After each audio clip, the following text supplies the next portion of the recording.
Thank you all for tuning in and thank you all for supporting our channel. But if you haven't subscribed yet, please encourage us by doing so that we can bring you the latest news as they come. And together, we will support our leader, ŁECန့AMD IPOB, and Eastern Security Network to make our Biafran dream a reality. He said, confusion have set in the camp of the Fulani Caliphate as the HAUSA Christians have now been able to deliver the secret evidence linking the Fulani Caliphate, the Fulani Nigerian presidency, with terrorism going on in Nigeria and the rest of Africa. They are involved.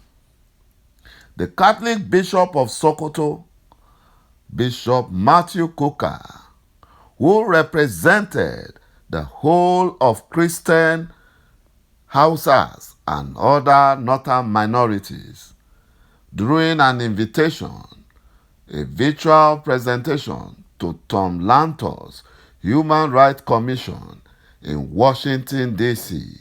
earlier this week. The cleric have said that Christians were being persecuted under the terrorist Buhari administration.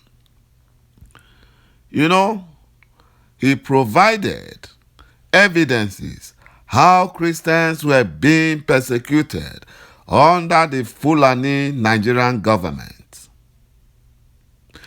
According to the bishop, he said that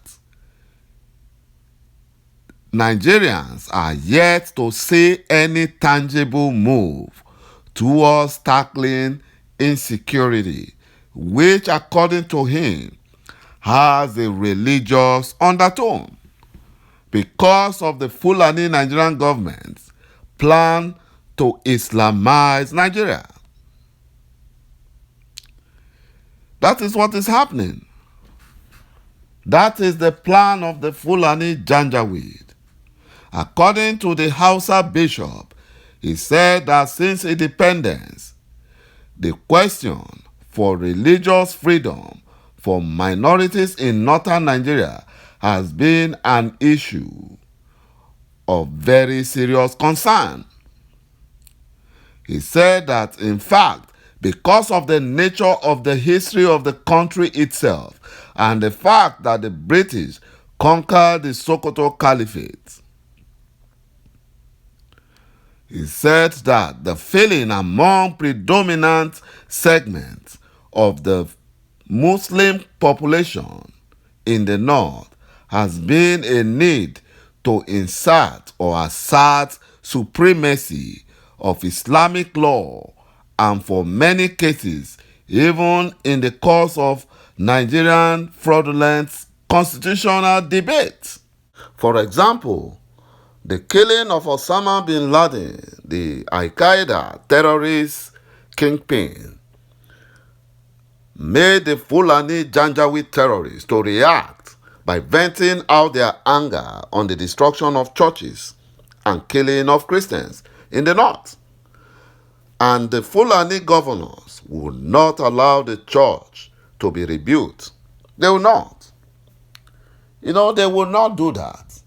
Even though when Buhari came in, he met Boko Haram, but he was the one that actually formed Boko Haram. He was the one. He was the one. Since Buhari came into office in 2015, according to the Catholic HAUSA bishop, he said they have witnessed things they have never dreamt about before. That is, the mindless targeting, slaughtering, and kidnapping of church personnel. He said so. They have witnessed it like never before. They have witnessed it like never before. He said they have tried to reach out to the Nigerian Fulani government to understand their willingness and commitment in order to stamp out the Fulani terrorists. They have issued out statements. They have called the Fulani Nigerian government's attention to the reality of situations.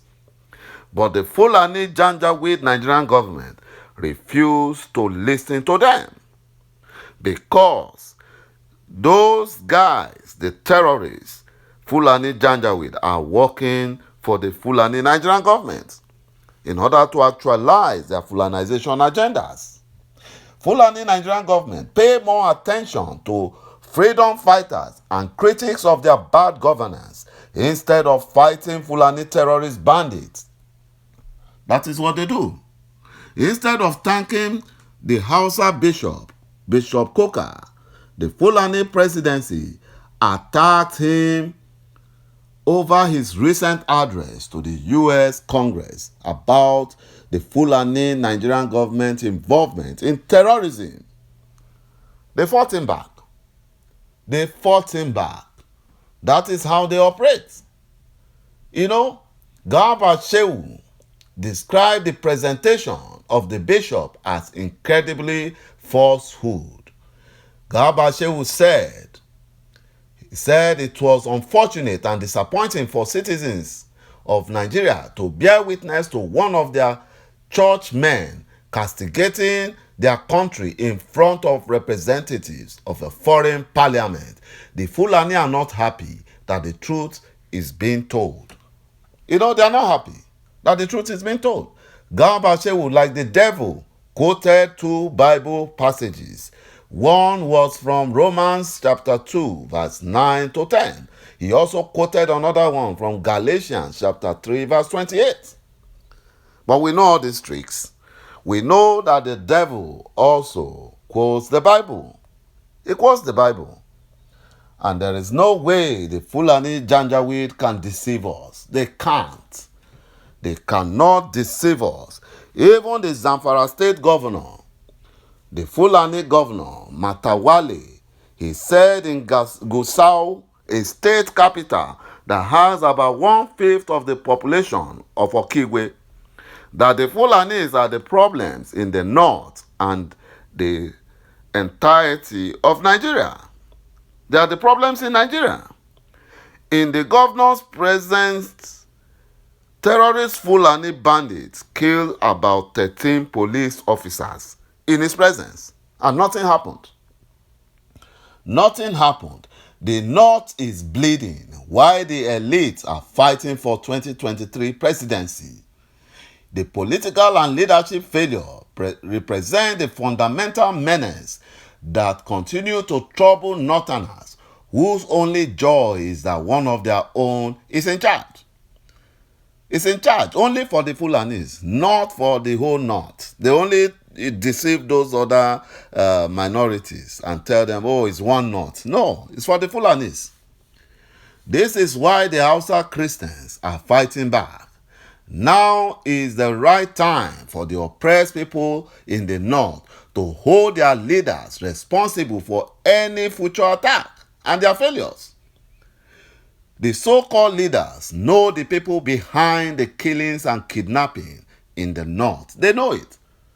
Same selfish Fulani leaders were the ones who imported these foreign terrorist Fulani bandits into the country for their own selfish agendas, with the promise of giving them anything they require as a reward for their evil deeds.